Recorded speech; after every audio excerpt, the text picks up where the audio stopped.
gerakan terbuka di Indonesia. Kita sudah senang sekali kita sudah ada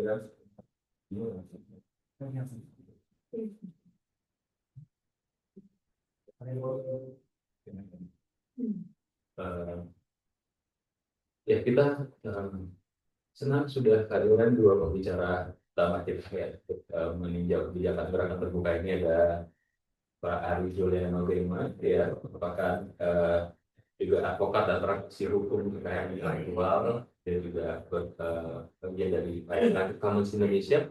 Kemudian terima kasih buat Bapak Dr. Agung Damar Sasongko SHMH, terima kasih dari Direktorat Hak Cipta dan Desain Industri Kementerian Hukum RI, di mana Pak Agung sudah ada direkturnya. Kita ada 1,5 jam kasih Bapak dan Ibu sampai di jam 15, jadi ada penyampaian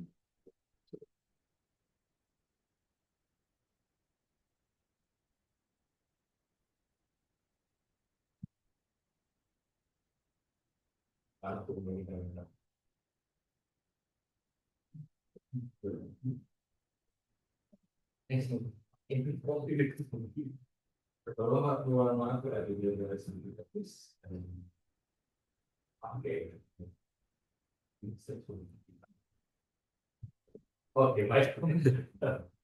Inilah profil Bapak Ari dan juga Pak dan Mas Songko yang masing-masing akan memberikan paparan tentang gerakan terbuka, di mana kita akan mendengarkan dari Pak Ari Julian terlebih dahulu tentang kebijakan gerakan terbuka di Indonesia yang sesuai dengan presentasi yang beliau sampaikan. Mungkin masuk 20 cukup ya. Kemudian dilanjutkan dengan Pak Dr. Agung Damar Sasongko SHMH yang dengan tajuk meninjau kebijakan gerakan terbuka dan hak cipta di Indonesia. Tanpa berlama-lama kita minta kesediaan Mas Ari untuk sedikit klarifikasi, dan juga ini jadi akan bahan buat kita diskusi hari ini tentang kebijakan. Di mana hari ini kita bicara tentang openness, ya, keterbukaan. Maka keterbukaan itu sudah terkait dengan kebijakan atas juga sangat mendukung seperti itu untuk diaplikasikan atau juga di Indonesia. Karena itu tanpa berlama-lama saya tidak akan minta materi untuk presentasi. Silakan.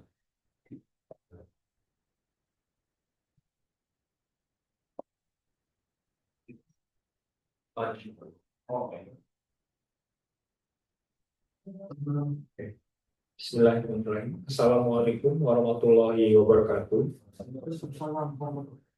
Senang sekali bisa berpartisipasi dalam kegiatan ini, karena waktu itu juga pendahuluannya pernah di Bandung yang kita bahas nih, FGD di Bandung tentang hal ini. Dan materi yang saya sampaikan mungkin tidak jauh berbeda dengan yang disampaikan di Bandung itu. Cuma mungkin karena ada titik pesan dari panitia berkenaan dengan penekanan di hak cipta dan rancangan undang-undangnya ya kemarin gitu ya, berkenaan dengan uji publik juga pernah dilakukan oleh DJKI pada saat itu. Saya akan coba juga menampilkan di sini beberapa hal yang relevan. Oke, next.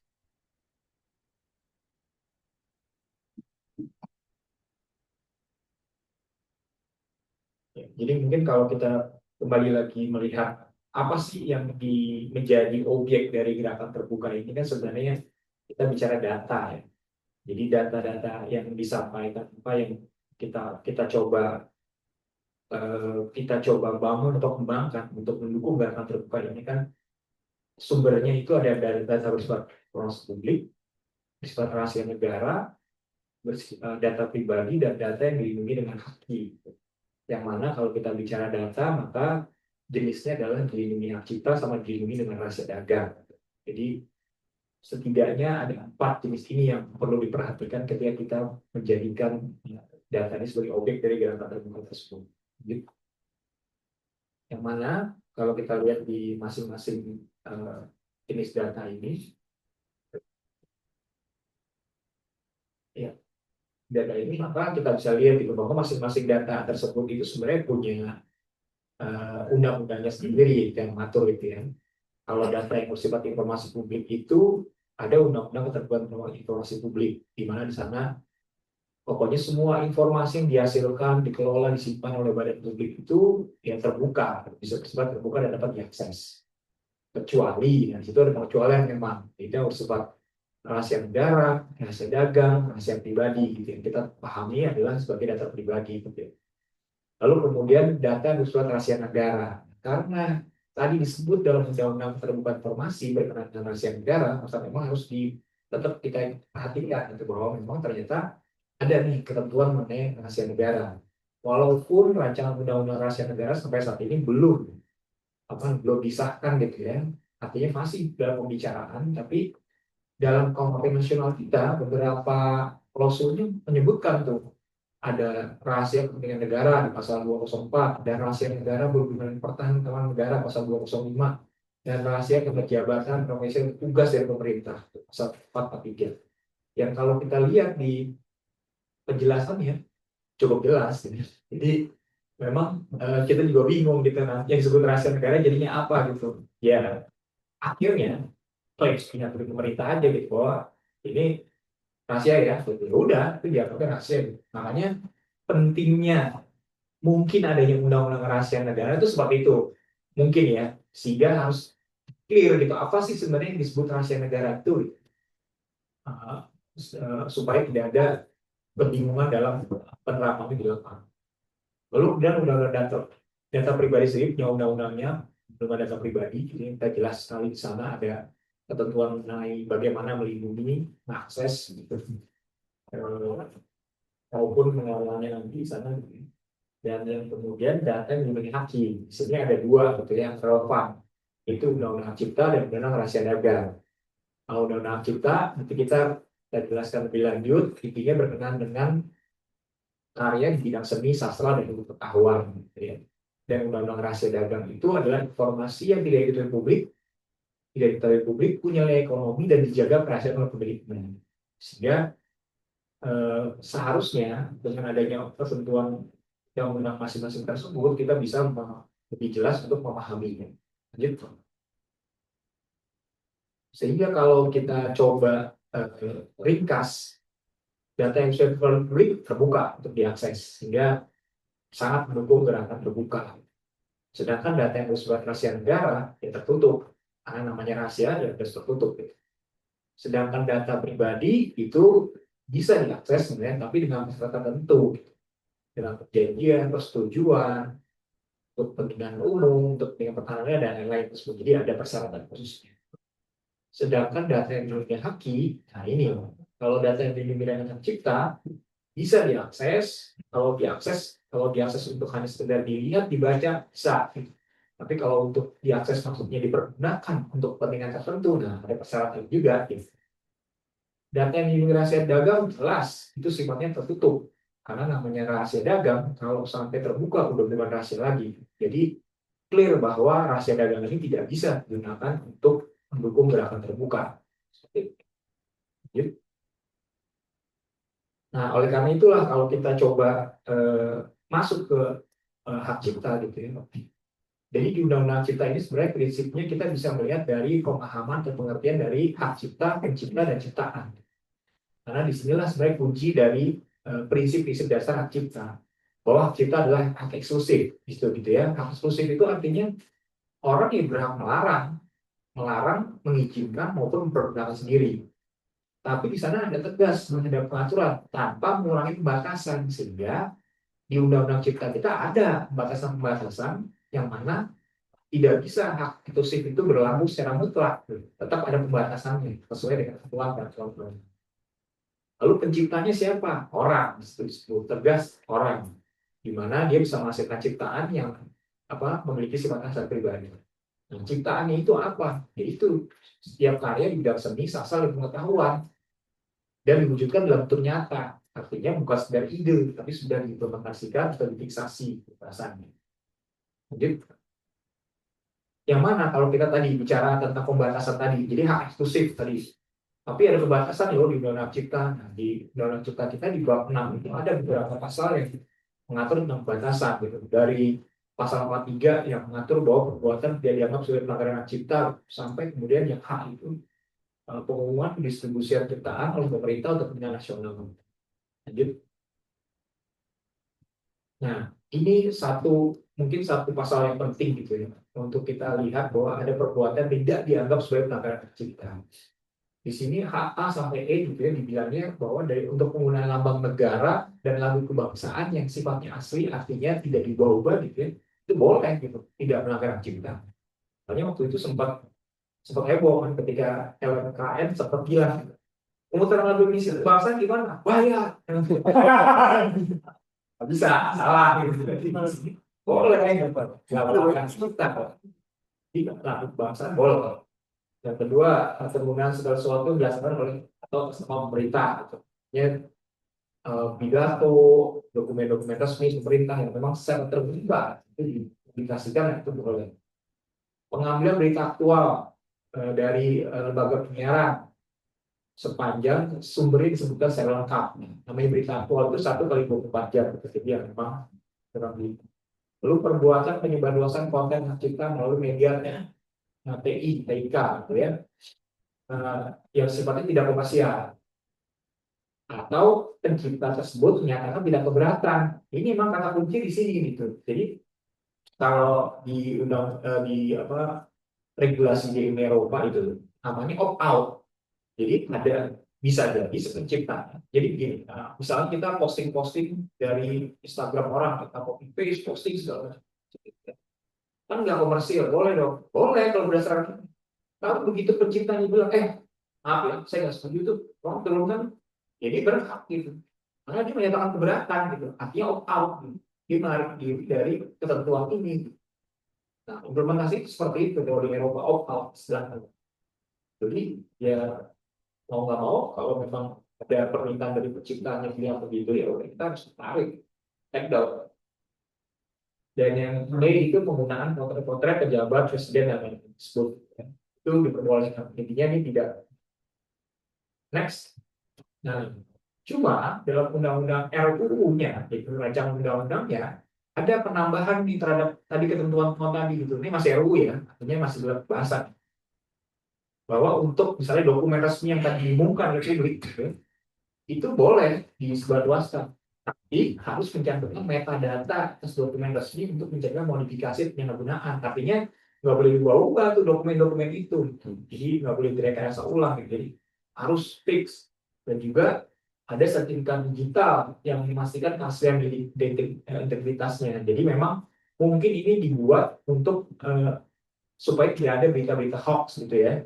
Jadi wah itu pengumuman dari presiden itu segala macam, dia harus jelas.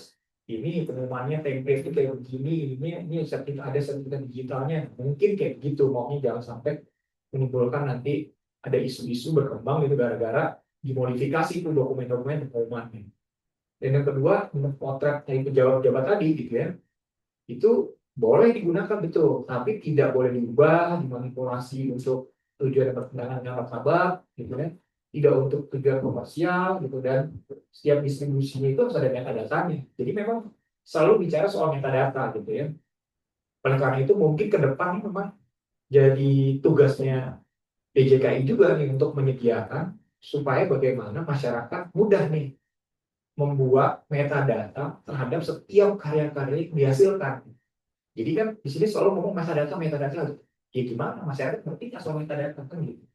Jadi harusnya membuat metadatanya sendiri juga harus dimudahkan gitu. Sehingga ketika keluar nanti regulasi mengenai metadata itu semua paham gitu publik bahwa oke, pemerintah punya metadata, kita juga punya nih metadata segala macam untuk bisa nanti diperjelas. Karena metadata ini juga salah satunya adalah ketentuannya itu berkenaan dengan informasi manajemen hak cipta. Gitu ya. Jadi ada tuh ketentuan itu informasi manajemen hak cipta. Lanjut. Lalu soal kepentingan yang wajar. Di sini ada tadi klausula juga berkenaan dengan pembatasan tadi mengenai penggunaan, pengambilan, penggandaan semua produk hak terkait maupun hak cipta gitu ya. Tidak dianggap melanggar hak cipta jika sumbernya disebutkan secara lengkap untuk kepentingan pendidikan, penelitian, penciptaan karya segala macam gitu. Jadi memang untuk pendidikan dan riset ini boleh, seperti yang kita lakukan kalau skripsi, tesis, disertasi, boleh asal disebut sumbernya dengan jelas. Ini tetap dikunci nih, ada kalimat kunci kepentingan yang wajar dari tidak merugikan kepentingan yang wajar dari penciptanya. Di mana di sana disebutkan bahwa kepentingan yang wajar adalah kepentingan berdasarkan keseimbangan atau menikmati manfaat ekonomi atas suatu ciptaan. Jadi sebenarnya pasal ini sangat luas nih sebenarnya penggunaannya ya, karena bicaranya penggunaan ya, bukan soal pengumuman atau penggandaan, tapi penggunaan. Namanya penggunaan itu boleh dibuat apa aja, namanya penggunaan. Makanya sepanjang penelitian boleh dengan dibuka sumbernya secara lengkap. Nah ini jadi salah satu perdebatan juga ketika pengembang AI itu ditanyakan, Anda izin nggak nih pakai menggunakan, ya kan? Menggunakan karya orang lain sebagai data latih, ada izin nggak untuk menggunakan itu? Nah mereka bilang, loh ini kan untuk kepentingan riset, kata mereka. Saya nggak perlu izin dong. Betul. Kalau dari lihat pasal ini ya, dan tidak perlu izin untuk kepentingan riset. Masalahnya di situ ada disebut dengan menyebutkan sumbernya. Nah, pertanyaannya, Anda nyebutin sumbernya nggak ketika Anda ngambil data-data itu, karya-karya itu dijadikan data latih untuk AI, disebutkan sumber-sumbernya nggak? Ada. Nah, itu jadi masalah dalam perdebatan atau diskusi tentang hal ini. Jadi sebenarnya kalau mereka alasannya kita untuk riset, ya silakan, nggak apa-apa. Disebutkan dong sumbernya, kita ngambil itu dari mana? Ambil dari alat itu dari mana? Seperti itu.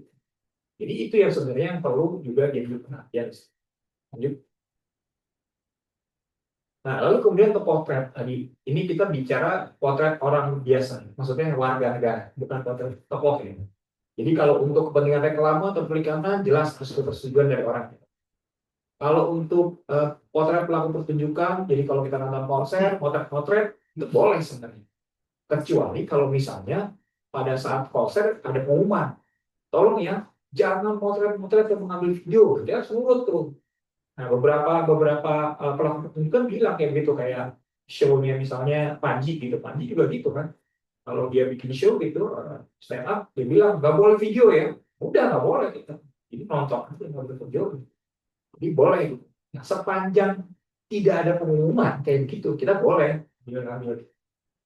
Lalu kemudian untuk kepentingan keamanan, keadilan segala macam boleh. Artinya kalau misalnya ada buronan, gitu buronan, fotonya ditayangkan di sosial media dan lainnya dengan terang jelas bahwa ini buronan polisi segala macam nggak boleh. Ada masalah. Gitu. Lalu tentang hak cipta yang tidak diketahui. Nah, ada hak cipta yang tidak diketahui penciptanya gitu. Kayak lagu-lagu beberapa lagu anak-anak yang kita kenal gitu ya, itu kan ada beberapa yang kita tidak ketahui gitu, penciptanya itu dari siapa yang menciptakan gitu, kita nggak tahu. Nah, makanya kalau misalnya belum diumumkan, jadi ada lembarannya, ada ini tapi belum pernah diumumkan gitu, ada naskah tertulisnya, maka hak ciptanya dipegang oleh negara. Kalau sudah diumumkan, tapi ternyata nggak ketahuan juga siapa penciptanya, jadi udah tersebar di mana-mana, hak ciptanya dipegang oleh pihak yang mengumumkan kalau diketahui. Sedangkan kalau sudah diumumkan, tapi pihak mengumumkan juga nggak tahu siapa gitu ya, maka tadi bilang negara. Jadi memang sini kita bisa melihat peran negara besar banget gitu dalam hal ini. Gitu. Nah, cuma memang saat ini saya nggak tahu nih mekanismenya bagaimana ketika negara megang itu. Saya nggak tahu nih mekanismenya kayak gimana. Tapi mungkin program bisa dilakukan sama aku juga di sana. Gitu. Yang selama ini tentang banyak karya-karya kita nggak tahu siapa nih gitu ya. Terus oke, berarti pegang negara dong. Nah, itu kita aksesnya ke negara gimana nih? Nah, itu tuh ya, mungkin nanti perlu diperjelas. Jadi, nah, sedangkan kalau kita bicara pelanggaran hak cipta, ini harus dipahami juga bahwa yang namanya pelanggaran hak cipta itu ada yang bisa dipidana, ada yang tidak bisa dipidana. Yang dapat dipidana dan tidak dapat dipidana. Nah, jadi ada dua sebenarnya. Jadi pelanggaran yang dapat dipidana itu kalau dalam undang-undang cipta kita itu hanya yang komersil, itu dapat dipidana. Tapi yang tidak komersial itu memang tidak ada pidana, karena memang aturan itu kayak gitu. Tapi kita bisa tetap melakukan gugatan secara perdata kalau terbukti ada kerugian bagi si penciptanya. Nah, seperti itu. Jadi konsep pelanggaran itu seperti itu semua. Jadi kalau misalnya, wah, saya kan nggak komersial, nggak melanggar dong. Dulu, Anda merugikan secara material enggak? Nah, kalau tetap merugikan secara material, maka Anda nggak bebas begitu saja. Walaupun Anda tidak dipidana, tidak bisa dilaporkan ke polisi, tapi Anda bisa dibebas secara pidana. Konsep itu seperti itu. Oke, lanjut. Nah, lalu mungkin beberapa tambahan tentang dalam RUH Cipta yang mungkin perlu jadi sorotan. Jadi di RUH Cipta kita ada tambahan tentang hak ekonomi perusahaan pers, yang mana sebelumnya itu hanya tiga tuh. Eh, hak ekonomi pelaku pertunjukan, hak ekonomi produsen fotografer, hak ekonomi lembaga penyiaran. Nah, ini tambahan baru, hak ekonomi perusahaan pers. Di mana perusahaan pers itu punya hak untuk melaksanakan sendiri, memberikan izin, melarang pihak lain A sampai F gitu ya. Karena kita bisa lihat tuh, kalau untuk penerbitan karya jurnalistik perlu izin. Kalau untuk penggandaan karya jurnalistik dan segala itu bayar lisensi ke LMK. Jadi tampaknya nanti akan ada LMK baru khusus untuk pers. Lalu untuk penerbitan karya, pengindeksian agresi, pengagresian, pengurasian, pendistribusian jurnalistik, LMK baru.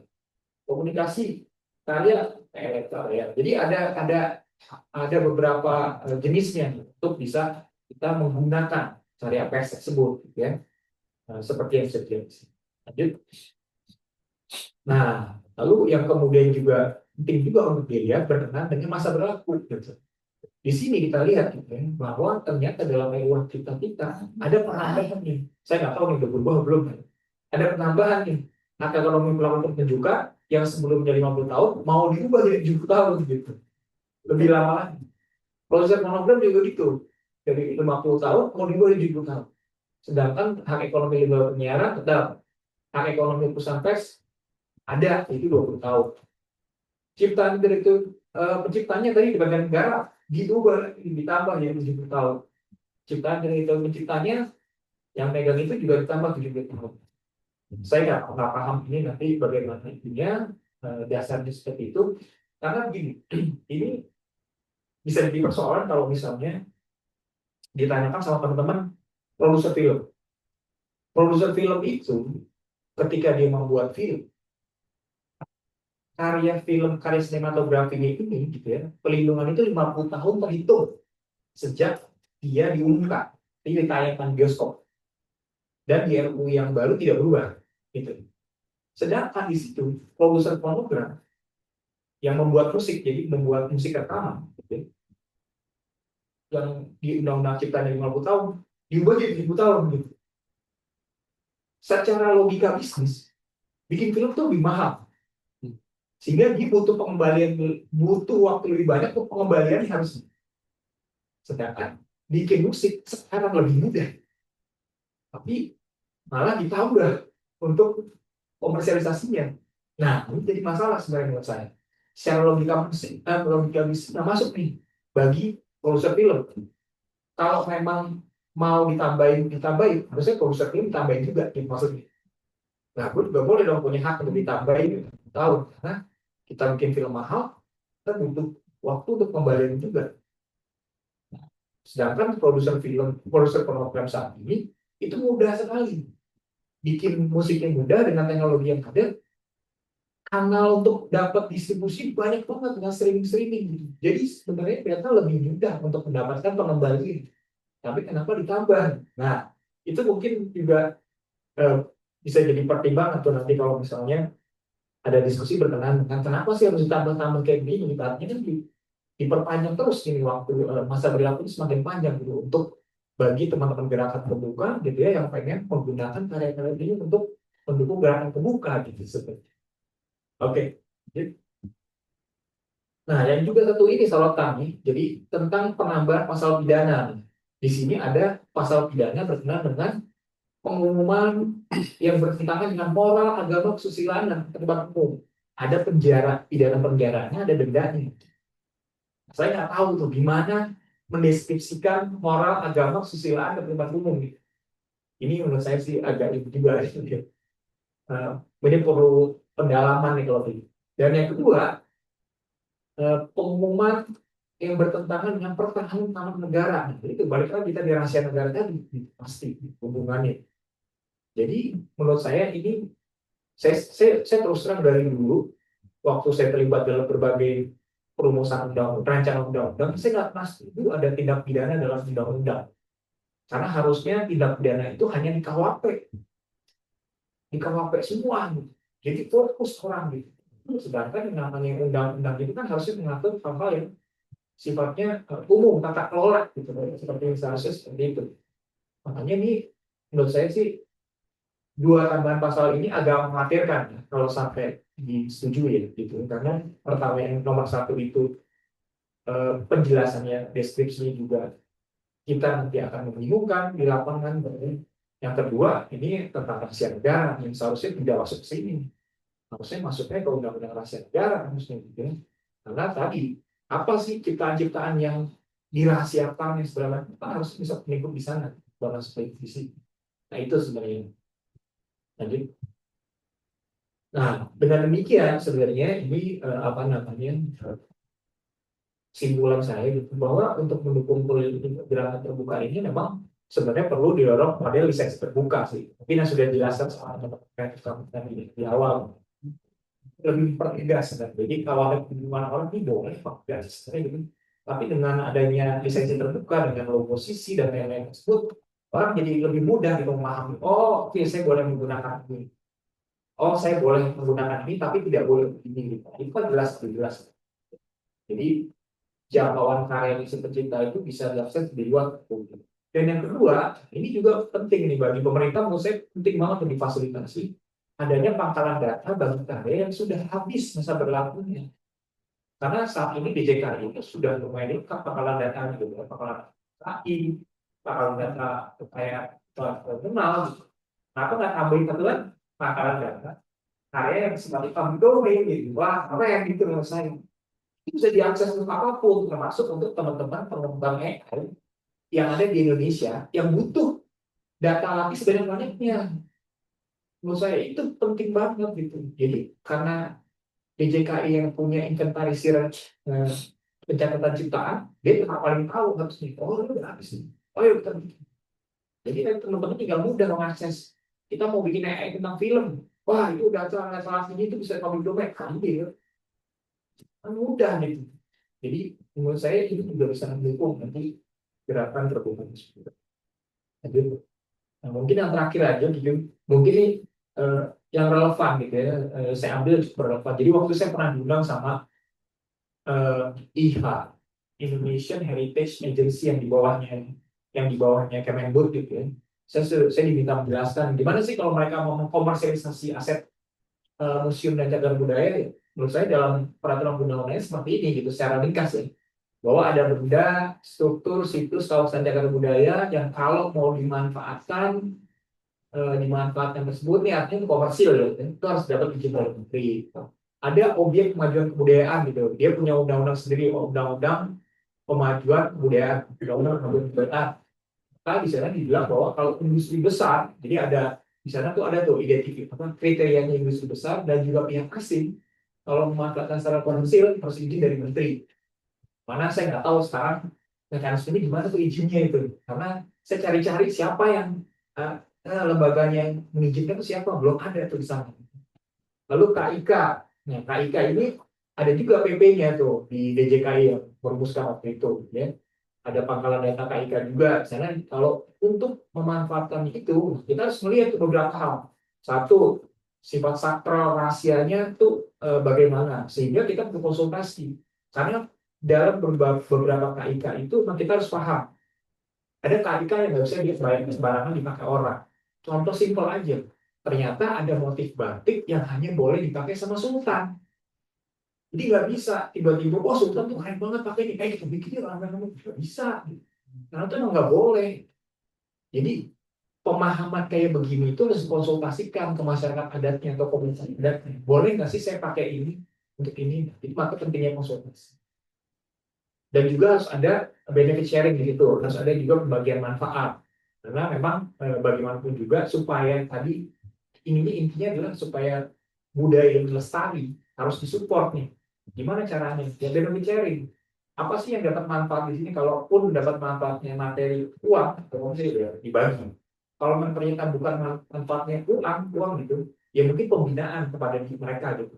Dibina bagaimana cara menenun, bagaimana cara membuat motifnya dengan baik, lebih efisien, lebih lebih alami atau tidak mencemarkan lingkungan hidup, bisa kayak gitu. Bantuan-bantuan seperti itu. Tapi ada manfaat bagi masyarakat. Dan yang terakhir jelas kalau KIK tadi yang sudah dijelas, kekayaan intelektual yang privat sifatnya, yang dimiliki oleh pribadi ya tadi saya jelaskan di cipta tadi. Jadi seperti itu yang gambaran secara ringkas berkenaan dengan bagaimana pemanfaatan aset museum dan cagar budaya. Terima kasih.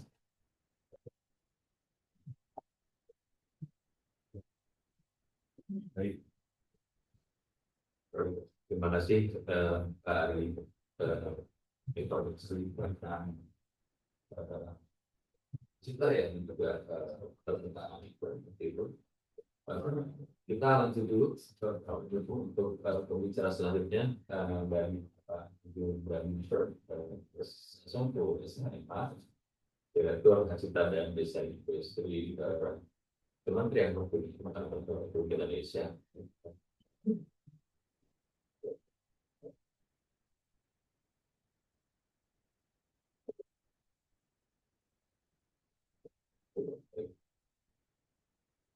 Waktu dan ya, baik, terima kasih Pak Moderator dan bisa hormati rekan dan sahabat yang sering ngobrol diskusi dengan Pak Arif dan Bapak Ibu sekalian ada pada kesempatan siang hari ini. Ya, jadi tadi Pak Arif sudah memaparkan suatu hal yang sebetulnya saya juga tadi sempat berpikir karena saya juga melihat bahwa Pak Arif pernah membawakan pada sesi-sesi sebelumnya terkait dengan buka ini, dan juga paparannya sudah bicara komprehensif mengenai pasal-pasal yang terkait dengan undang cipta. Jadi karena saya juga sering melihat seperti itu, saya sempat browsing juga sebelum saya kesini. Jadi saya pikir, wah kalau itu, saya pikir pasti ini beliau menyampaikan hal yang sama juga dengan yang sebelumnya, gitu ya. Jadi saya tidak jadi ada bilang paparan saya, jadi bisa tanya dengan analisa saya, paparan saya pakas dulu. Jadi kayaknya nggak perlu, karena saya pikir Pak Ari udah bicara, saya pikir gitu. Jadi saya akan bicara global, tapi saya akan juga menanggapi beberapa hal yang terkait dengan ruang cipta tadi. Ya, kalau kita lihat di dalam perkembangan sekarang ini, memang ruang cipta ini merupakan uh, inisiatif DPR, dan ada beberapa uh, ketentuan-ketentuan yang uh, yang berkembang ya, berdasarkan dari masukan-masukan dari DPR ketika itu dari badan legislasi ya, kemudian badan kalian DPR dulu Pak yang membuat, baru kemudian bila disampaikan kepada legislasi. Jadi badan BKD itu bikin dengan inisiatornya Bu Mei Guslo membuat peraturan, dan kemudian juga kami juga melakukan diskusi dan pendampingan karena kami juga waktu itu mengundang Pak Ari juga untuk yang kaitannya dengan kecerdasan artifisial dan juga beberapa isu-isu lainnya terkait dengan cipta. Ya, memang kalau kita berkaitan dengan perkembangan sekarang ini begitu pesat sekali perkembangan dari bidang cipta, dan juga kemarin yang terkait dengan usulan-usulan yang atau pasal yang telah ditetapkan oleh DPR, dan kami dari pemerintah juga sudah mengkritisi itu beberapa hal, termasuk di dalamnya tadi masalah ketentuan pidana, ya juga tentunya kita sudah memberikan daftar isian masalah dan kita memberikan komentar bahwa ketentuan pidana sudah diselaraskan dengan ketentuan KUHP yang baru, gitu ya. Dan memang ketika terjadi sengketa di bidang hak cipta, selalu adalah semangatnya seperti dengan KUHP, adalah semangatnya restoratif justice. Jadi artinya selalu mengedepankan yang namanya mediasi atau adanya penyelesaian sengketa dalam pengadilan. Itu yang menjadi semangat dari ketentuan di bawah undang-undang dari usulan kami. Dan kemudian tadi juga saya sepakat bahwa yang tadi Pak Ari katakan demi keamanan negara, rahasia negara, segala macam itu bisa dilakukan pengecualian gitu ya. Dan kami juga udah usulkan pasal itu dihapus. Karena itu sudah ada ketentuan sendiri di dalam KUHP. Bagaimana kriteria yang dikatakan sebagai keamanan negara, kemudian untuk kepentingan negara itu ada aturan yang sudah diatur dalam ketentuan undang-undang yang lainnya. Nah, jadi artinya bahwa harmonisasi terhadap peraturan perundang-undangan eh, yang lainnya itu juga menjadi salah satu gambaran terhadap dalam perkembangan. Nah, kalau kita melihat tadi bahwa apa yang dilakukan gerakan terbuka, ya, tentunya ini akan bersinggungan dengan uh, karya cipta. Nah, kami juga melihat bahwa gerakan terbuka ini juga merupakan sesuatu yang sangat diperlukan juga dan untuk pengembangan uh, apa pengembangan pendidikan, pengembangan informasi dan sebagainya sangat diperlukan di Indonesia. Nah, tentunya tapi juga kita harus melihat bagaimana aspek hukum hak cipta terkait hal ini. Artinya bahwa dengan adanya gerakan ini bukan berarti hak cipta sebagai penghalang, tidak. Karena di Undang-Undang Hak Cipta sendiri juga sudah baik secara internasional maupun undang nasional itu sudah memberikan secara terbuka mengenai hal ini. Nah, tentunya di sini harus ada kita melihat bagaimana mengharmonisasikan terkait dengan peraturan-peraturan yang ada, baik secara nasional dan juga baik secara internasional. Nah, kalau kita lihat tadi juga Pak Aris sudah menjelaskan bagaimana ketentuan eh, hak ekonomi, hak moral yang dimiliki oleh pencipta, dan juga ada pembatasan dan pengecualian yang terdapat dalam Undang-Undang Hak Cipta. Ya, jadi sebenarnya bahwa dalam kerangka hukumnya bahwa memang setiap pencipta itu punya eh, hak ekonomi dan punya hak moral dan hak ekonomi. Dan hak moral ini tidak boleh hilang sampai kapanpun. Jadi ketika karya ini menjadi public domain, tetap nama penciptanya harus dicantumkan. Jadi ketika karya William Shakespeare itu eh, penciptanya sudah ratusan tahun yang lalu meninggal, tapi tetap karya itu disebutkan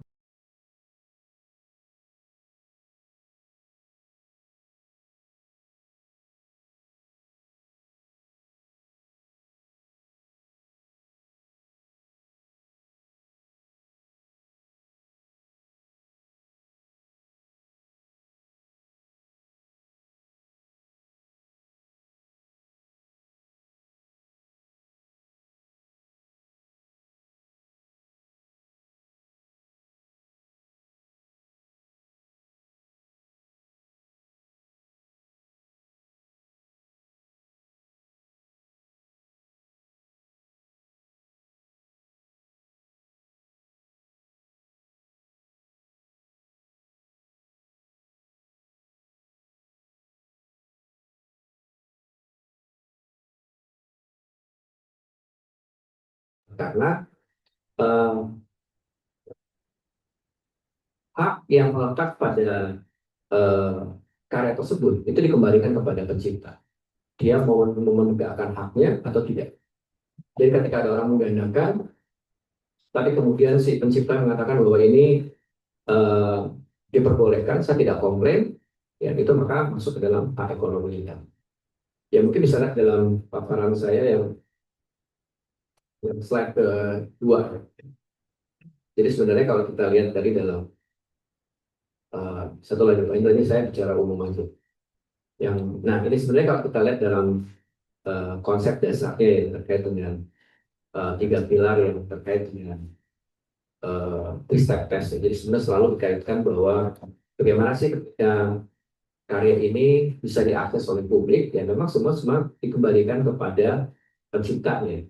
Dan memang sekarang tolak ukurnya adalah tiga langkah evaluasi atau three-step test ini.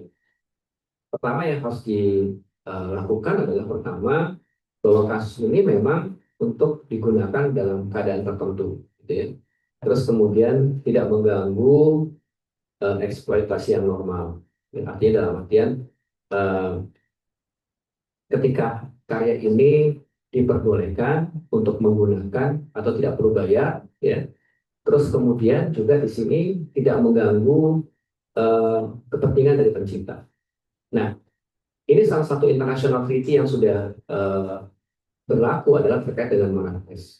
Jadi di sini sudah dijelaskan bahwa eh, karya cipta buku itu boleh diakses, dirubah formatnya sepanjang untuk kepentingan kalangan tertentu. Terutama di sini adalah untuk orang yang mengalami disabilitas netra, kemudian orang yang mengalami disleksia, gangguan dalam penglihatan, ya, atau orang-orang yang memang eh, punya gangguan di dalam mengakses atau melakukan eh, kesulitan dalam mengakses media tulis baca, gitu ya. Nah, ini ada treaty internasional terkait dengan Marrakesh Treaty yang terkait dengan hal ini.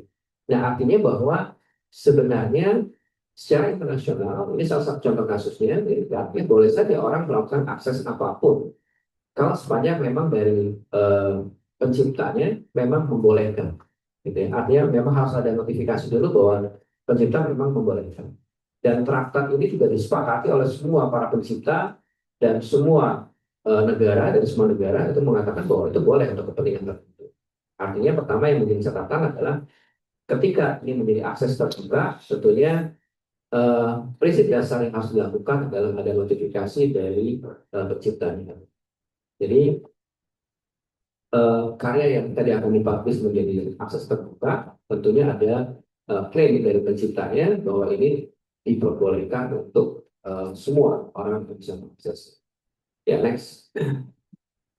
Nah, ini tadi sebenarnya ini konsep dasarnya sudah dijelaskan oleh Pak Arif tadi. Ini hanya saya men-summary saja. Bahwa memang sudah dua prinsip dasar tadi, ada hak ekonomi dan hak moral yang dimiliki oleh pencipta, dan ada pembatasan pengecualian. Tadi sudah dijelaskan pasal-pasalnya. Jadi makanya saya hanya menjelaskan secara umum saja. Jadi supaya kalau saya paparkan hal yang sama nanti jadi tumpang tindih gitu kan. Sudah dijelaskan apa Ali, sama saya dijelaskan lagi. Jadi prinsip dasarnya saya jelaskan sampaikan di sini. Bahwa memang sebenarnya hal yang sangat mendasar ketika kita bicara open access di Indonesia dan keterbukaan kepada masyarakat. Tadi tetap bahwa kalau kita juga bicara undang-undang keterbukaan publik, selalu ada informasi yang dikecualikan dan tidak dikecualikan. Pasti ada yang informasi yang memang boleh dikecualikan untuk disampaikan kepada publik terbuka, ada yang tidak boleh. Nah, artinya tetap bahwa secara konsep dasarnya tetap harus memahami bahwa ada notifikasi yang menyebutkan bahwa pencipta itu memperbolehkan untuk melakukan akses atau diperbolehkan kepada masyarakat. Nah, tentunya di sini ada hak yang diperbolehkan. Dan tapi juga tanpa izin dari pencipta juga boleh, tapi untuk kepentingan tertentu, ini seperti tadi Pak Ari katakan. Jadi ini konsepsi dasar yang juga harus kita lihat di sini. Jadi untuk kepentingan tadi untuk akses pendidikan, kemudian untuk kepentingan-kepentingan yang tertentu yang diperbolehkan dalam undang-undang itu memang boleh diakses secara bebas. Tapi ketika dia diadaptasi, dirubah, gitu ya, terus kemudian dikembangkan menjadi sebuah karya yang baru atau mungkin ini diperbanyak lagi, begitu ya. Nah, itu juga harus ada notifikasi dari penciptanya. Gitu ya. Kalau namanya ada sebuah karya di copy untuk kepentingan pribadi, saya punya buku, terus kemudian atau saya punya materi yang dari open access, ya. Terus kemudian saya boleh nggak saya fotokopi atau boleh nggak saya jadikan sebagai sumber untuk bahan diskusi atau bahan perkuliahan. Nah, kalau kaitannya dengan memang untuk kepentingan bukan untuk komersial, boleh saja. Nah, ini prinsip dasarnya harus dipahami ketika kita bicara mengenai open access di Indonesia. Jadi landasan hukum ini juga melihat di dalam ketentuan dalam RUU Hak Cipta yang sedang kita buat, itu juga kaitannya dengan bagaimana ketika sebuah objek yang sudah menjadi cagar budaya, apakah ini boleh digunakan? Nah, jadi kalau kita lihat sekarang yang sudah menjadi public domain atau menjadi cagar budaya, bahwa objek itu boleh saja orang menggunakan di komersial. Seperti contohnya sekarang ketika ada Candi Prambanan di foto, kemudian hasil fotografinya saya pakai untuk produk apa produk katakanlah t-shirt atau mungkin produk untuk makanan ya karena yang asli dari Jogja saya pakai gambar Prambanan. Nah, Prambanannya karena dia merupakan cagar budaya boleh saja, ya boleh saja karena merupakan kalau di Eropa disebut dengan freedom panorama. Jadi memang ada beberapa objek yang memang itu menjadi sebuah uh, produk yang memang orang semua boleh bersuara karya cipta yang boleh orang semua boleh akses. Nah, ini juga menjadi salah satu kajian kita dalam RUH Cipta usulan dari pemerintah bahwa hal ini juga perlu diatur. Kenapa? Ketika seorang mengambil gambar yang sudah menjadi public domain atau sudah menjadi cagar budaya, kemudian itu diambil menginspirasi dari kegiatan bisnisnya dia dimasukkan dalam produknya, ya harus dikatakan pelanggaran atau pemerintah daerah melarang itu nggak boleh, karena itu sudah menjadi cagar budaya. Nah, yang nggak boleh itu kalau umpamanya saya foto, hasil foto saya itu digunakan orang lain. Jadi saya ngambil foto Prambanan atau saya ngambil foto Monas, kemudian foto itu saya taruh di Instagram dan kemudian ada orang mengambil dari Instagram dipakai untuk kegiatan bisnisnya orang tadi. Nah, kecuali kalau seandainya orang yang membuat fotografi tadi membuat disclaimer, ini boleh dipakai untuk siapapun, boleh silakan. Itu lain cerita. Nah, makanya ini menjadi penting ketika operasi Indonesia juga mengatur hal-hal demikian yang terkait dengan keterbukaan masyarakat. Nah, hal ini juga menjadi hal yang menjadi ketentuan. Nah, saya juga sepakat tadi yang sudah disampaikan oleh Pak Ari tadi, yang artinya bahwa pembangunan database kekayaan intelektual juga bisa mengklasifikasikan mana yang sudah menjadi public domain dan mana yang memang saya perlindungannya. Karena itu juga menjadi kemudahan bagi semua pihak ketika dia akan mengkomersialkan. Nah, kami juga sudah sampaikan ke Direktorat Teknologi Informasi bahwa di situ sudah harus ada notifikasi ketika ciptaan ini sudah habis di masa berlakunya. Jadi tetap itu dituliskan bahwa ini sudah melewati rentang waktu dan kemudian ini diberikan notifikasi sudah habis jangka waktu perlindungan. Nah, kemudian juga yang terkait dengan karya-karya yang bersifat open works atau karya yang tidak hak, yang karya cipta yang tidak diketahui penciptanya. Ini juga menjadi salah satu hal yang artinya juga akan berkaitan dengan pangkalan data kekayaan intelektual komunal. Jadi kalau kita lihat bahwa sebenarnya kalau bicara ekspresi budaya tradisional atau kekayaan intelektual komunal ini kan sebenarnya karya cipta yang sudah habis masa berlakunya tapi masih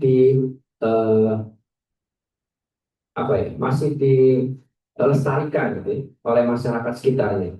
Ya, jadi seperti contohnya sekarang begini, ada sebuah lagu yang orang semua tahu lagu Lilin-Lilin itu konon kabarnya cerita yang mengarang adalah Sunan Kalijaga. Tapi karya itu sekarang sudah habis perlindungan. Nah, orang semua pakai. Nama penciptanya tetap ada. Atau karya William Shakespeare, orang semua tahu. Nah, ketika sudah menjadi public domain, orang semua boleh menggunakan. Nah, tentunya di sana kenapa masih mencantumkan? Karena hak moral masih tetap jaga.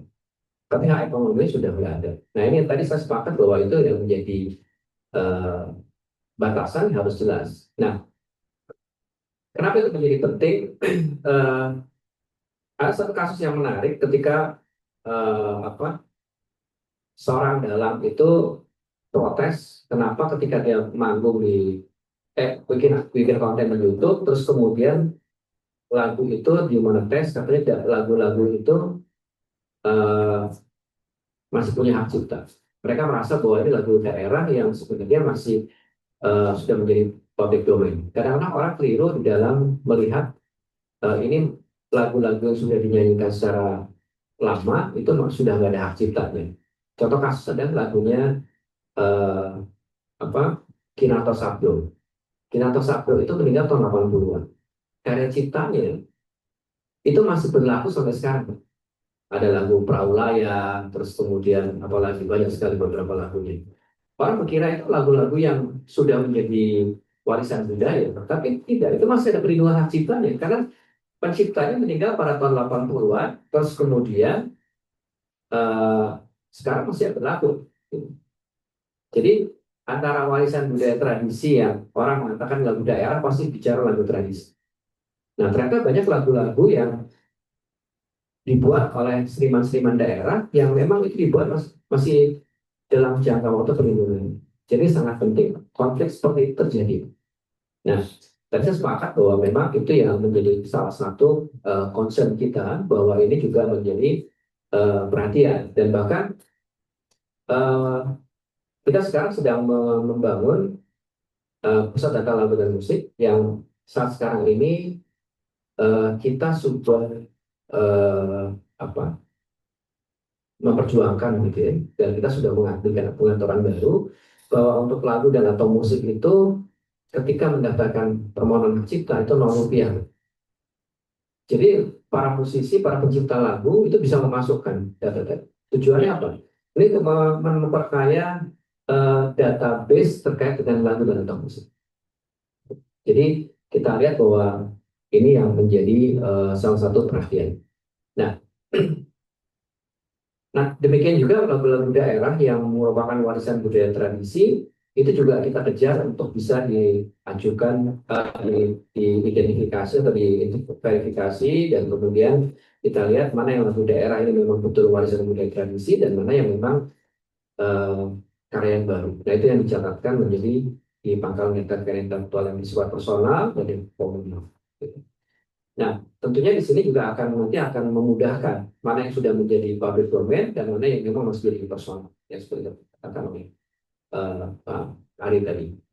Nah, eh, kemudian juga tadi yang kaitan dengan karya intelektual komunal ini juga menarik lagi, bahwa beberapa masyarakat masih mengira bahwa yang namanya kekayaan intelektual komunal kalau bicara mengenai benefit sharing selalu bicaranya adalah uang.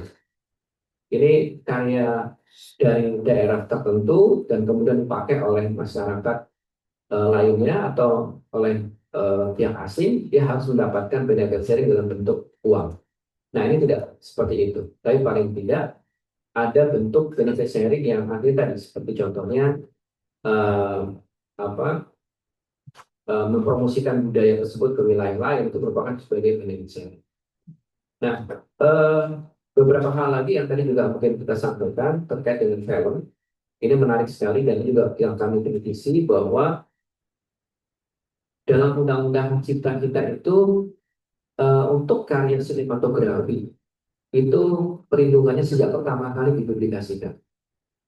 Padahal dalam konvensi BERN itu ada dua pilihan, sejak pertama kali dibuat atau sejak pertama kali dipublikasikan. Ketika contohnya begini, kalau sekarang umpamanya kita melihat ya, contoh yang gampang, oke. Ketika John Lennon itu ditembak mati oleh penggemarnya pada tahun 80-an, terus kemudian ternyata dia masih menyimpan rekaman video ketika dia menyanyi lagu Milk and Honey, gitu kan? Di album Milk and Honey, lagu namanya lupa. Gitu. Nah, tapi yang jelas bahwa ketika rekam video itu menjadi sebuah karya, maka sebenarnya kalau bicara sinematografi, perlindungannya sejak kapan? Sejak pertama kali dia dipublikasikan kan? Atau sejak pertama kali dia buat? Kalau di konvensi berarti bahwa sejak pertama kali dibuat. Atau kalau umpamanya ada sebuah produser film di Amerika yang dia sudah membuat film itu dari tahun 70. Tapi kemudian baru dipublikasikan pada tahun atau ditemukan file itu dan kemudian baru dipublikasikan tahun 2000-an. Nah ini juga berkaitan dengan jangka waktu perlindungan. Nah, itu yang artinya juga bahwa kita juga akan comply dengan beberapa standar internasional. Nah, eh, bagus sekalian bahwa kaitan dengan RUU Hak Cipta tadi, bahwa sebenarnya ketentuan yang ada di dalam Undang-Undang Cipta kita, ini kita melihat bahwa perkembangan saat sekarang ini tadi yang dijelaskan oleh Pak Ari terkait dengan jurnalistik. Nah, tanpa disebutkan dalam Undang-Undang Hak Cipta bahwa karya jurnalistik itu substansinya sudah dilindungi dalam Undang-Undang Hak Cipta. Kalau kita bicara karya literasi, ya itu masuk dalam di dalam jurnalistik banyak karya literasi. Kemudian kedua, kalau kita berbicara mengenai podcast, bicara liputan, itu masuk ke dalam karya audiovisual. Jadi artinya sebenarnya karya-karya jurnalistik dan juga fotografi itu masuk ke dalam perlindungan hak cipta. Nah, dari kalangan jurnalistik ini menginginkan adanya ketegasan dalam undang-undang hak cipta untuk menyebutkan hal itu. Nah,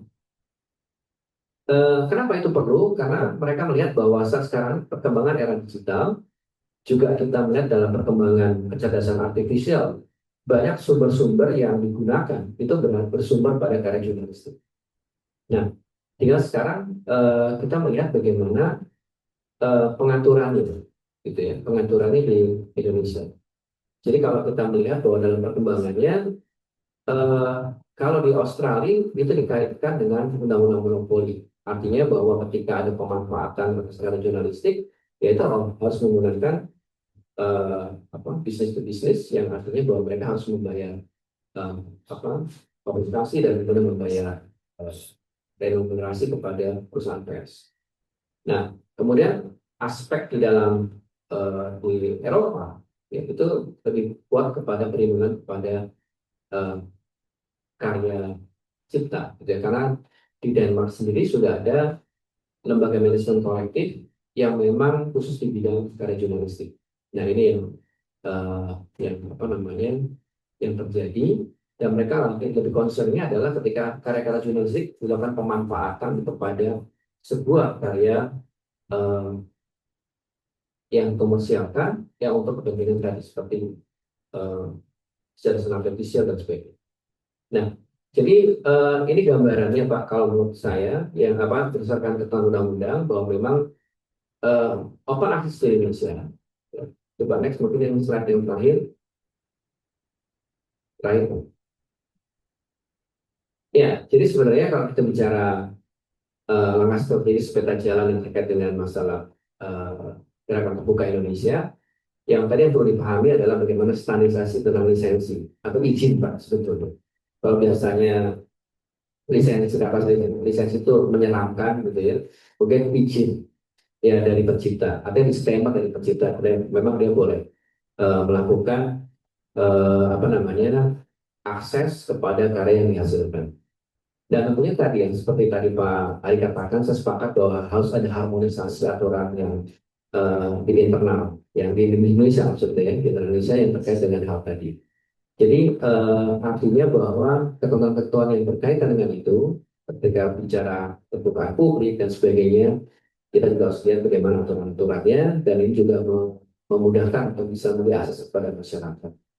Dan tentunya ketika kita berbicara gerakan terbuka Indonesia, kalau kita bicara mengenai hak eksklusif dari pencipta tadi, yang paling penting adalah ketika hak ekonominya itu diperbolehkan, artinya tidak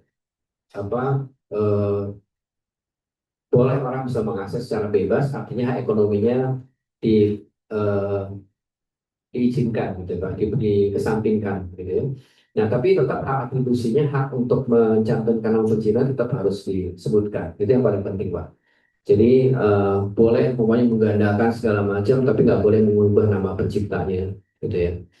Jadi kan banyak juga orang yang merasa bahwa karena ciptanya itu boleh digandakan, akhirnya dia bikin itu namanya dirubah jadi nama dia. Nah, itu sudah nggak tepat. Nah, jadi ini kita bisa melihat bahwa jadi kalau kita melihat dari Undang-Undang Cipta memang sudah menjadi ketentuan yang sangat mendasar, dan memang artinya bahwa ini bukan satu kendala, atau mungkin bisa dikatakan bukan satu ancaman ya. Jadi Undang-Undang Cipta sudah memberikan peluang untuk kalau memang secara terbuka disampaikan kepada publik untuk pengembangan masyarakat ya, seperti yang saya jelaskan tadi di awal bahwa secara internasional pun mark treaty adalah membuka peluang seluas-luasnya kepada eh, kalangan tertentu ya, kepada kalangan disabilitas netra untuk dapat bisa mengembangkan pengetahuannya dan mengembangkan informasi yang terkait dengan yang berhubungan dengan karya cipta. Jadi artinya bahwa ini bukan satu ancaman, tapi kita harus bisa melihat aspek hukum yang terdapat di dalam hak cipta bahwa ini rambu-rambu apa saja yang harus dipahami, gitu Pak. Dan kemudian juga kita bisa melihat bahwa perkembangan RUU Hak Cipta yang baru itu juga tidak menghambat di dalam perkembangan gerakan terbuka di Indonesia ini, dan bisa saling mendukung sinergi dengan pengembangan yang kebijakan yang akan dilakukan dengan mengembangkan pengetahuan kepada publik. Ya mungkin itu sementara itu Pak, nanti kita berbanyak diskusi lagi. Ya, saya sengaja memang tidak membuat pasal-pasal karena saya sudah dalam bocoran, wah ini Pak Ari akan seperti ini. Jadi saya tadi di kantor saya langsung ubah paparan saya Pak menjadi bentuknya lebih pada bentuk yang tampilan yang umum sekali. Terima kasih. Assalamualaikum. Bapak Agung dan Mas Songko itu sudah menjelaskan juga tentang bagaimana undang-undang hak cipta terkait juga dengan keterbukaan gerakan terbuka di Indonesia. Cukup seru, ternyata lebih dari 1 jam untuk kedua narasumber kita, dan saya yakin juga pasti banyak pertanyaan dari Bapak yang ada di dalam ini. Saya kasih kesempatan buat Bapak Songo juga tiga dulu ya. Mungkin silakan Bapak sambil nanya dulu. Nama saya video. Saya sebenarnya nama ini. Kita kalau ada lagu yang kayak project pop kan dia suka lirik musik orang, tapi kan bahasa bukan. Itu dia boleh tampilin namanya kan para project pop, para macam. Parodi gitu ya. Lagunya parodi peserta buat. Ya, jadi apa musiknya hampir beberapa barat. Tapi kadang aku rekomendasi Dari mana boleh tahu? saya dari PT Proper. Terima kasih Mas. Kedua Bapak nama dan juga mungkin Dari Universitas masih ada ingat itu kita bicara aktivitas produk besar ini share tentang apa. Jadi tadi di forum kita bicara tentang data, open data, bahwa artikel itu secara kualitas tidak. Jadi kayaknya sudah banget ini sebelum aktivitas. Sebelum jadi undang-undang aktivitas muncul, kita malah belum punya aturan nih pengaturan data itu seperti apa. Kira-kira cara apa kita mengangkat kita juga bisa sampai itu sementara ujungnya pengelolaan data kita seperti itu. Oke, kalau beliau sudah punya serah simpan dan kawan-kawannya, tapi itu kan keputusan beliau. Jadi artinya hanya berkaitan dengan break. Saya dari asosiasi yang beli dengan break, oke, bisa artinya tunduk pada pasal itu. Tapi selain yang baru bersama Mas Budi, sementara di data saya universitas kita 3.000 lebih. Berapa banyak universitas yang punya data? Ya, itu apakah semua yang harus tunduk break? Undang-undang yang level lebih tinggi kita nggak punya itu untuk pengelolaan data ini. Gimana hak cipta ini bisa memakai model tadi kalau ini ujungnya sendiri tentunya mungkin saya perlu tangkap apa dulu. baik. Soal sosialisasi juga mungkin kali PR orang seperti itu. Baik. Ya. Oke.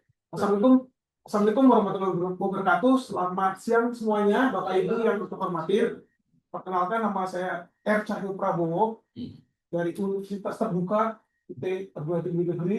Nah Pak, mau cerita aja Pak, kan hak cipta, hak merek, sama hak paten itu kan bagian dari negara yang diberikan hak eksklusif ya Pak ya. Nah, pertanyaan saya sekarang itu, apakah hak cipta, hak merek, dan hak paten itu bagian dari surat berharga negara, Pak? Kayak contohnya sebagai kayak gitu, kan kalau misalnya kalau di kayak LHKPN surat berharga negara apa, mungkin surat kas, tarakas atau apa kayak gitu, Pak. Terima kasih soalnya kan punya nilai ekonomis. Di negara-negara maju itu hak cipta aja dilelang tuh besar banget ekonomisnya, kayak gitu. Jadi laku terjual, misalnya penyanyi lah, penyanyi punya hak cipta terus dijual orang lain dilelang itu ratusan juta dolar Pak. Gitu. Apakah itu masuk surat berharga negara Pak? Bagi SPN Pak. Terima kasih Pak. Terima kasih Pak Cahyo. Ya. Kita akan bahas dulu mungkin 3 pertanyaan, mungkin nanti kita masih ada kesempatan untuk pertanyaan berikutnya. Mungkin dari pertanyaan pertama dulu Pak Sofie, Project Pop, mungkin kita ke Pak Agung dulu, mungkin kalau mau menjelaskan tentang apa parodi atau di musik gitu ya Pak, kemudian ya itu dulu. Ya, baik Pak. Terima kasih Pak. Jadi sebenarnya gini Pak. Tadi kalau bicara project pop itu kan lagu orang lain. Jadi kalau pertanyaannya adalah kalau bicara parodi itu sebenarnya pelanggaran hak cipta nggak sih? Gitu kan? Jadi pertanyaan kurang lebih seperti itu. Sekarang begini, dia membuat parodi itu kan menggunakan hak cipta orang lain. Dan ketika dia merubah isi ciptaan, kayak tadi contohnya lagu, kemudian liriknya diganti. Nah, ini sebenarnya kita berkaitan dengan hak moral. Dan hak moral tidak boleh merubah judul nama pencipta atau isi ciptaan. Nah, jadi sebenarnya dengan dia merubah liriknya menjadi katakanlah tadi yang liriknya bahasa Inggris kemudian jadi bahasa Indonesia atau jadi lucu-lucuan gitu ya. Nah, ini kan sebenarnya udah merubah liriknya yang sebenarnya. Nah, tapi ketika seorang ada 2 hal yang berbeda nih. Saya menggunakan lagu orang lain merubah isi liriknya. Berubah liriknya itu bisa jadi karya baru, Pak. Karya turunan. Tapi tentu harus minta izin kepada orang tadi. Atau seperti contohnya ada buku dalam bahasa Inggris saya terjemahkan ke bahasa Indonesia. Saya menerjemahkan bahasa Indonesia. Karya terjemahannya sebagai karya derivatif, Pak. Karya turunan. Itu saya punya hak cipta karya derivatif. Tapi tentu saya harus minta izin kepada si penciptanya. Gitu. Jadi kalau bicara project pop, sekarang kalau Bapak perhatikan, kenapa kok project pop sekarang nggak pernah lagi bikin kayak dulu? Dulu kan sering kalau lagu-lagu barat diterjemahkan, liriknya bahasa Inggris. Terus kemudian sekarang kan project pop lebih banyak mengarang sendiri Pak, karyanya, atau membuat karya sendiri yang artinya bahwa karya itu karya baru yang kemudian itu menjadi lagu-lagu komedi, gitu kan?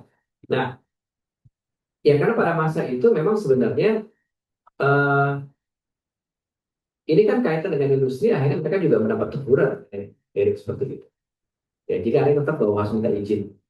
Jangan itu Pak, ketika dia dengan lintas digugat oleh pencipta lagu Syatik Pak, ketika dia merubah itu kan ya digugat di pengadilan sampai ke Mahkamah Agung itu kan hak moralnya Pak, dia merubah tanpa izin. Gitu Pak. Jadi bukan meskipun dia untuk waktu itu dia bukan kepentingan komersial karena dia masuk di masuk di dalam YouTube channelnya itu juga viewsnya nggak begitu banyak untuk dia main lagu itu ketika dia sebagai bentuk konten-konten yang sederhana yang lucu-lucuan gitu ya. Nah, tapi yang dilihat adalah dia merubah tadi. Ya, jadi hari tetap harus minta izin pada seperti itu. Oke. Nah, tadi yang terkait dengan Bapak yang dari Yasin tadi Pak yang terkait dengan data. Sebenarnya dalam undang-undang hak cipta Pak dalam pasal 10 dan pasal 40 itu bahwa data itu termasuk Pak. Kompilasi data itu masuk ke perlindungan hak cipta. Jadi Bapak menghimpun beberapa data, ya, makanya di dalam ketentuan undang hak cipta ada namanya sarana kontrol teknologi. Jadi ketika data tadi dihimpun terus kemudian ada pengamannya, gitu ya, ada pengamannya untuk supaya orang tidak bisa mengakses secara mudah data tersebut. Maka ketika pengaman data tersebut dirusak, itu menjadi pelanggaran terhadap sarana kontrol teknologi. Nah, itu sudah ada Pak sebenarnya dalam Undang-Undang Cipta. Jadi ada namanya TPM, Technological Protection Measures, ya. Itu ketika sebuah data yang dimiliki oleh sebuah karya. Karena kalau kita bicara data, Pak, itu kan bicara eh, himpunan atau kompilasi dari karya-karya cipta punya orang lain. Kayak gitu, Pak. Nah, atau karya-karya ini juga bisa menjadi salah satu namanya repositori. Nah, repositori ini orang-orang untuk mengakses itu dia biasanya ada eh, password atau mungkin ada pengamanan yang bisa diakses atau orang mendapatkan izin untuk mengakses. Nah, tentunya di sini ada atau untuk mengakses itu orang harus berlangganan dulu. Nah, ini kan artinya ada pengamanan data. Ketika dia merusak pengamanan itu, maka masuk ke dalam kategori pelanggaran merusak sarana kontrol teknologi. Jadi sebetulnya data sudah dilindungi, ya.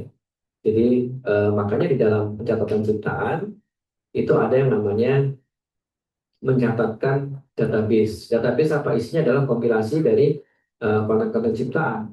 Macam-macam Pak. Bisa database itu isinya macam-macam. Bisa kompilasi dari karya-karya literasi, kemudian karya eh, musik yang ada di dalamnya, terus kemudian juga ada karya-karya seni yang dimasukkan dalam bentuk PDF, umpamanya dan sebagainya, atau data-data eh, yang mencakup terkait dengan data dari perguruan tinggi yang terkait dengan karya-karya yang terkait dengan hasil penelitian dan sebagainya. Gitu, Pak. Jadi ahli data terdiri sebagai apa database tadi. Jangan SPM Pak. Iya, iya, SPM. Jadi sebenarnya gini Pak, kalau bicara ini juga mungkin nanti Pak Ari bisa menjelaskan juga bahwa dia dulu pernah di Kementerian Ekonomi Kreatif bahwa memang eh, apa kalau kita lihat di dalam tentang undang cipta atau di dalam eh, objek kekayaan intelektual ini bisa menjadikan jaminan untuk ya gitu. Ya itu nanti mungkin Pak Ari Pak yang itu benar-benar. Tapi sekarang juga kita lihat bahwa sebenarnya sekarang sudah ada apa namanya. Jadi ketika kita lihat bahwa karya ini memiliki valuasi atau nilai ekonomi, ya, dan ini bisa dijamin bisa mendapatkan apa mendapatkan pembiayaan, gitu Pak. Nah, pembiayaan seperti itu tentunya dia bisa mengagumkan. Jadi kalau kita bicara mengenai melihat sampai sejauh mana ini memiliki nilai ekonomi yang tinggi, karena lihat dari valuasinya, dari nilai ekonomi yang terdapat pada produk tersebut. Seperti contohnya sekarang gini, ketika Nyonya Menir itu kolaps, orang tetap memburu mereknya dan nilainya tinggi. Dia berani untuk membayar mereknya tadi untuk karena melihat bahwa merek Nyonya Menir itu sudah merupakan produk yang cukup dikenal di masyarakat. Sehingga ketika orang mengambil merek itu sudah mendapatkan apa bisa mengembangkan investasi kepada produk tersebut. Artinya punya ada nilai valuasinya. Nah, begitu pula juga dengan ketika karya cipta yang eh, bisa dibiayai untuk mendapatkan pembiayaan. Itu tentunya di sana kita bisa melihat bahwa dia punya valuasi yang sangat tinggi. Nah, ketika orang akan membuat sebuah karya cipta, katakan akan membuat sebuah film, dan dia minta dibiayai, tentunya dia harus bercerita dulu. Kira-kira nilai ekonomi dari film ini berapa? Dan kira-kira eh, dia bisa mengembalikan nggak pinjaman tadi? Nah, saat sekarang ini tentunya ada beberapa perbankan yang sudah apa namanya, eh, mengatur hal ini terkait dengan pembiayaan tersebut. Kalau saya pikir yang lebih tepat menjelaskan adalah Pak Ari, karena beliau di Kemenekraf waktu dulu, jadi perkembangannya beliau tahu, Pak. Ya. Karena kalau dalam peraturan pemerintah yang terkait dengan eh, apa pembiayaan ekonomi kreatif tadi, JKI tadi, berperanan sebagai penyedia data. Jadi ketika orangnya akan dibiayai, dia koneksi data ke JKI, betul nggak sertifikatnya ini atau haknya dimiliki oleh seseorang, si A, dan kemudian jangka waktu perlindungannya masih atau belum. Jadi kita libatkan. Ini Pak Ari. Pak, instruksi Pak, Pak Polisi, Ya. Pak. Itu pembiayaan yang tadi dalam gelap pengajuan di bank. Nah, kita pernah nanya di bank BUMN Pak, para himbara Pak, himbara BUMN, banyak.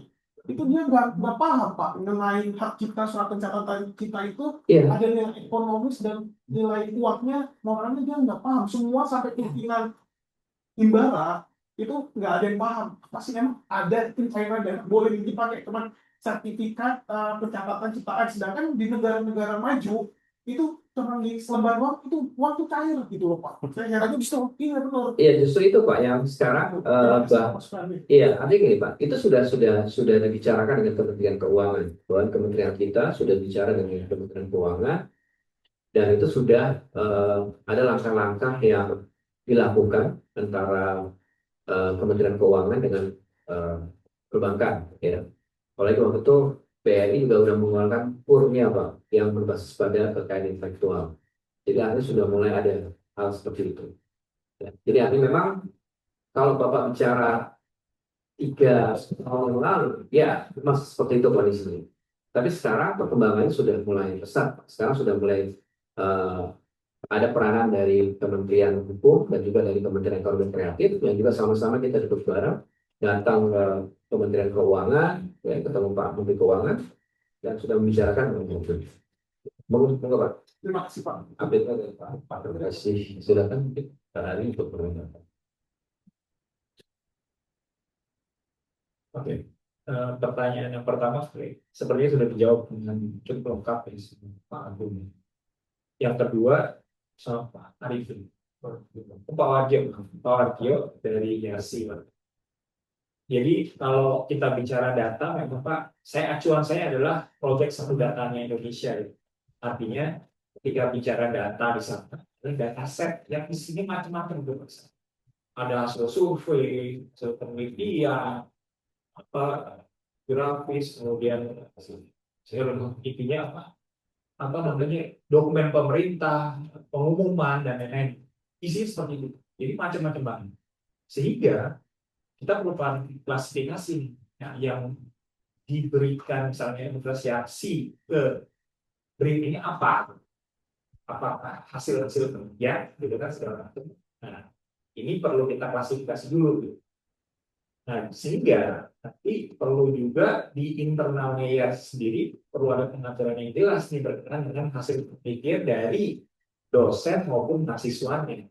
Apakah memang kalau nantinya hasil penelitian ini disampaikan ke publik, boleh diakses oleh publik, di copy paste, kemudian dikomersialisasi dan lain-lain tersebut.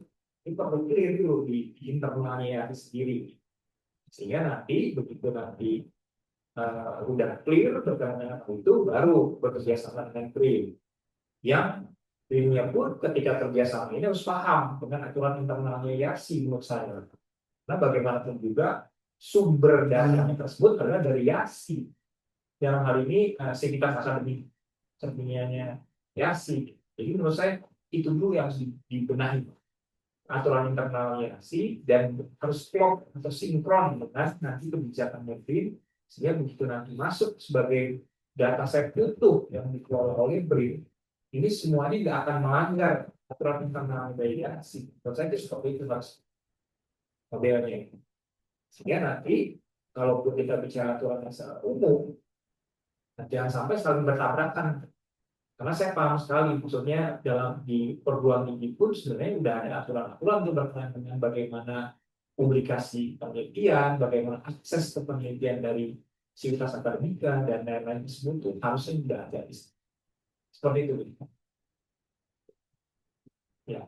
Lalu yang pertanyaan yang ketiga dari Mas Cahyo, pertama soal istilah dulu nih. Jadi kalau kita bicara sumber surat berharga negara itu kan sebenarnya surat utang yang dikeluarkan negara. Gitu. Jadi ini nggak ada kaitannya sebenarnya sama sertifikat KI yang tadi kita bahas gitu ya. Lalu kemudian kalau kita bicara surat berharga, nah surat berharga itu sebenarnya ketentuannya jelas dalam KUHP sebenarnya. KUHP kita mengatur berkenaan dengan eh, giro wesel gitu. Intinya adalah alat dokumen yang bisa dijadikan alat pembayaran, masuk cek dan lain-lain. Itu surat berharga.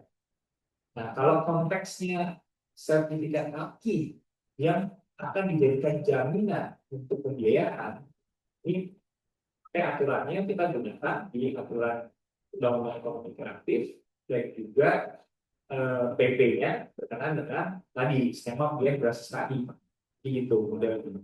Sehingga tadi kalau pertanyaannya sebenarnya bisa nggak sih saya bawa sertifikat haki itu untuk jadi jaminan ke bank? Ada syaratnya itu di PP-nya. Syaratnya bilang apa? Syaratnya dua. Yang syarat dasar itu ada dua. Yang pertama memang sudah hakinya sudah ada perlindungan dengan bukti sertifikat tadi, atau kalau hak cipta itu surat pencatatan ciptaan.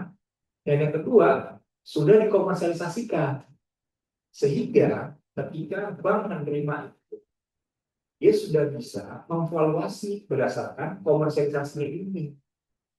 Jadi bukan semata-mata orang datang bawa sertifikat, terus bank harus langsung terima, nggak bisa kayak begitu. Karena bank kan juga butuh komersialisasi juga, gitu. Mereka juga lembaga bisnis gitu, yang butuh profit juga gitu. Jadi bagaimana juga mereka harus melihat, oke, usaha Anda apa yang pakai haki itu. Oh, saya usaha dagang ini, oke. Bukunya mana, laporan keuangan segala macam. Oh, ternyata memang setiap bulannya dia menghasilkan 100 juta. Maka ini rata-rata 100 juta. Maka kalau dia menjaminkan sertifikat merek usahanya untuk minta pembiayaan 50 juta, kita berani. Karena setiap bulannya 100 juta gitu. Dia berani. Nah, namanya jaminan fidusia tuh. Bilangnya jaminan fidusia dengan adanya sertifikat merek tersebut. Nah, saat ini dalam prakteknya jaminan fidusia atas sertifikat haki tersebut udah banyak, udah banyak, sudah mulai dipraktekkan sebenarnya. Sudah mulai dipraktekkan, artinya sudah ada bank-bank yang menerima itu. Cuma memang masalahnya kemudian adalah selalu dipersoalkan satu masalah valuasi. Valuasi ini bagaimana gitu kan? Nah, Kementerian Pariwisata dan Ekonomi Kreatif kemarin itu sudah bekerja sama sama asosiasi penilai, saya lupa, asosiasi penilai publik intinya. Ada asosiasi penilai publik yang selama ini sudah, masyarakat profesi penilai publik, ya, masyarakat profesi penilai publik yang selama ini sudah dibina oleh Kementerian Keuangan untuk mampu berkompeten menilai aset-aset fisik. Mereka sudah punya kemampuan. Nah, kemarin sudah dibuatkan tuh itunya semua istilahnya itu SPI, Standar Penilaian Indonesia, berkenaan dengan penilaian KI. Jadi mereka ditingkatkan kompetensinya, yang awalnya hanya kompeten menilai fisik, sekarang nilai intangible berupa KI. Dari sana ketika sudah dinaikkan kompetensinya, mereka terdaftar ke Kemenparekraf untuk di list. Jadi siapa nih anggota MAPI yang sudah punya kompetensi? Oh, si A, si B, si C. Nah, dengan demikian seharusnya bank mudah nih. Begitu disodorin, nih saya punya KI untuk menjaminkan nilainya gimana ya? Tinggal berhubungan sama si profesi nilai. Siapa sih yang mampu menilai? Oh, si ini. Oke, silakan kita minta bantuan. Seperti saya minta bantuan Anda untuk nilai rumah, nilai motor, mobil dan lain-lain. Modelnya kayak begitu. Dan walaupun dalam PP itu juga kita buka peluang bahwa kalau misalnya memang nilainya tidak memungkinkan untuk hire profesi nilai publik yang memang mahal, gitu ya, dan nilai pinjaman juga kecil, ya bisa juga si bank ini punya namanya komite penilai. Jadi mereka bisa membentuk sendiri panel penilai, istilah panel penilai di internal sendiri, seperti yang selama ini mereka lakukan dengan komite kredit. Jadi di bank punya komite kredit, kalau ada proposal pembiayaan, masukin ke komite kredit, dinilai, oh ini layak nih, dikasih. Nah ini juga panel penilai yang memang tugasnya seperti komite kredit, namun menilai proposal untuk pembiayaan berbasis KI tadi. Jadi dengan demikian nanti itu bisa dievaluasi baik secara oleh Komisi Penilai Publik maupun oleh internal, sehingga nanti bisa diketahui nilainya segini dan layak nggak dikasih nilai. Itu yang pertama. Yang kedua adalah ketika bagaimana nih kalau gagal bayar, gitu kan? Wah ternyata usahanya jatuh, nggak bisa bayar segala macam. Nah, lalu sertifikat siapa ini gitu kan? Nah sebenarnya kalau kita bicara secara umum undang-undang fidusia, ya tinggal dilelang aja. Kita sih ngomongnya kayak begitu kan. Ya tinggal dilelang aja siapa mau beli itu sertifikat merek itu. Ya kalau ada pembeli bagus, kalau nggak ada pembeli ya mohon maaf ya begitu modelnya gitu. Jadi ada karena ada sertifikat tinggal dilelang ke publik, kalau ada yang mau beli bagus, nggak ada yang mau beli ya mau. Cuma kita mengusulkan waktu itu saya mengusulkan dalam berbagai diskusi gitu. Di Korea Selatan itu sebenarnya ada satu lembaga yang dibentuk oleh pemerintah yang memang tugasnya itu membeli aset-aset KI, jadi tadi haki-haki yang gagal bayar. Jadi dibeli sama dia si lembaga ini, dibeli semua, dikembalikan ke bank sehingga bukunya bank terbersih, nggak ada kredit macet, gitu. Lalu dikelola sama lembaga ini haki-hakinya lagi. Jadi dengan demikian nggak ada rugi. Si bank itu dapat pengembalian, bukunya bersih. Lembaga ini memang yang di apa namanya nanti digawangi semua orang profesional kredibel untuk mengelola itu. Caranya gimana mengelolanya? Ya udah kita bikin aja perjanjian lisensi dengan si peminjam tadi. Oke, sekarang kan mereknya di tangan saya nih. Anda nggak mau bayar, ya udah sekarang kita lisensi aja deh, gitu untuk mengembalikan Anda. Anda bayar nih berapa mampunya? 1 juta setiap bulan. Oke, nggak apa-apa. Oke, terus dengan demikian bank ini bukunya bersih, tidak ada kredit macet. Si lembaga pengelola ini tetap dapat pembalian dengan lisensi. Nah, itu yang saya usulkan bahwa seharusnya begitu kalau mau banknya itu merasa nyaman gitu. Karena kalau sekarang saya yakin memang ada bank yang kebingungan. Menurut Pak. Lalu saya mau ngapain nih sertifikat ini kalau gagal bayar? Mereka kan nggak punya kemampuan. Bank selama ini kan jago nih soal finance. Tapi bagaimana mengelola KI itu nggak jago, udah pasti. Maka mereka butuh bantuan seperti yang dilakukan di Korea Selatan. Seperti itu. Jadi memang mungkin itu yang perlu dilakukan pemerintah ke depan tuh kalau mau misalnya skema biaya beras KI ini bisa berjalan lancar tanpa ada kekhawatiran dari bank gitu untuk mau menerima proposal itu. Gitu sih. Terima kasih. Baik, terima kasih Pak Rus atas jawabannya. Mohon maaf Bapak dan Ibu ternyata waktu kita sebentar aja udah 1,5 jam. Proses juga mau nambah sih sebenarnya, cuma mungkin terkait dengan komponen satu juga keterbukaan Pak Agus dan juga Pak Arif, bahwasannya kita itu sangat tergantung sama lisensi terbuka dan juga publik sebenarnya Pak. Itu yang tapi memang bahkan di undang-undang berikutnya itu kata-kata tersebut belum ada ya lisensi bebas status terbuka itu sama domain publik yang juga lebih detail seperti itu. Apakah mungkin ada pencerahan ke depannya berikutnya ini akan segera masuk karena memang saya pikir juga gerakan terbuka ini kan juga sudah berjalan dan juga tidak perlu menunggu lama seperti itu Bapak. Mungkin bisa sedikit pandangannya mungkin apa yang terus juga mungkin biasanya mungkin DJKI fokus ke KI ya mungkin seperti Pak Ari tadi bilang loh kok database-nya untuk domain publik sudah tidak dibisarkan atau mungkin lebih banyak ke komersial saja seperti itu. Itu bisa memberi angin sedikit buat kita kira-kira apa sih next berikutnya mungkin dari undang-undang cipta ini untuk berdepannya mungkin bisa gerakan terbuka ini juga tidak tersandung di permasalahan peraturan itu bisa dalam operasionalitas itu beraktivitas.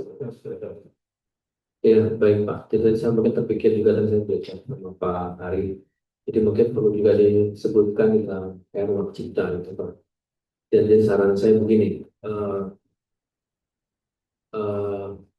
dari koalisi ini bisa membuat surat Pak ke DJKI untuk usulan untuk memasukkan bahwa klausulanya ini perlu disebutkan. Jadi memang sebenarnya secara prinsip dasarnya memang itu diperbolehkan.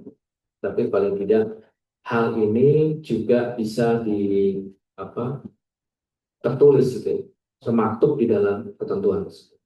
Nah, jadi nanti kita tinggal apa, kita tinggal nanti memformulasikan dalam redaksional ketentuan. Tapi secara prinsip Bapak melihat surat kepada kita, ya, kepada Dirjen KU, nanti kita akan akomodasi. Jadi ini penting di sini. Terima kasih Pak Arvin. Mas Ari ada pertanyaan? Ya, saya dapat respon positif gitu ya dari BKS. Kalau data Jadi benar, jadi ada norma hukumnya di sana gitu yang membuat gerakan ini bisa lebih luas. Dan satu lagi tadi memang yang kita usulkan bersama tadi soal database atau portal tentang data publik atau domain publik itu penting banget karena selama ini DJKI sudah berhasil membuat pangkalan data KI, pangkalan data KIK gitu kan. Sekarang tinggal ditambahin nih pangkalan data domain publik gitu. Wah, ini keren banget menurut saya sih. Jadi mungkin usulannya tambah ini juga bahwa ada aturan yang juga dibuat nggak perlu dalam undang-undang, bisa PP, kemarin juga kan KIK itu PP juga. Itu mengamanatkan adanya pangkalan data domain publik pelaku keren. Jadi dari undang RU itu sudah masuk di sesi terbuka, ini masuk di pangkalan data domain publik. Jadi itu dua hal itu yang sangat mendukung gerakan. baik, terima kasih. Tepuk tangan buat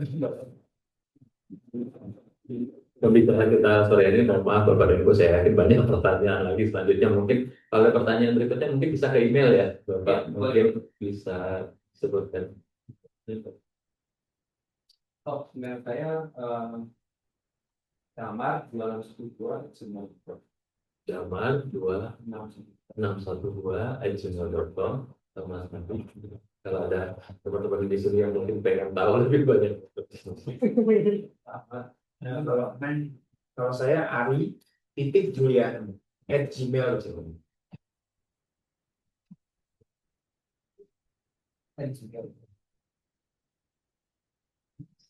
Atau mungkin selain bisa langsung nanya ke Bapaknya sama Bang Ari untuk lebih lanjut ya Bapak dan Ibu.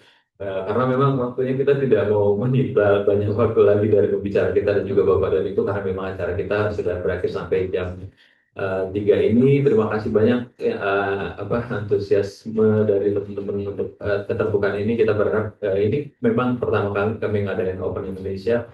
Untuk konferensinya ya mudah-mudahan nanti ke depan kita bisa bergerak lebih dan levelnya juga lebih tinggi lagi, mudah-mudahan untuk kedepannya ada hackathon lagi lah permintaannya dan lain-lain, mungkin bisa lebih gerakan ini dan mudah-mudahan Bapak dari DJKI dari kami sering bisa terus bersama kita dalam dialog ke depannya. Terima kasih banyak Bapak Redzi. Terima kasih banyak dan ini juga adalah kegiatan terakhir, jadi Bapak dan Ibu bisa segera tidak harus ke ruang tamu, tapi bisa langsung kembali ke rumahnya masing-masing atau juga mungkin nongkrong dulu. Terima kasih banyak. Assalamualaikum warahmatullahi wabarakatuh. Selamat.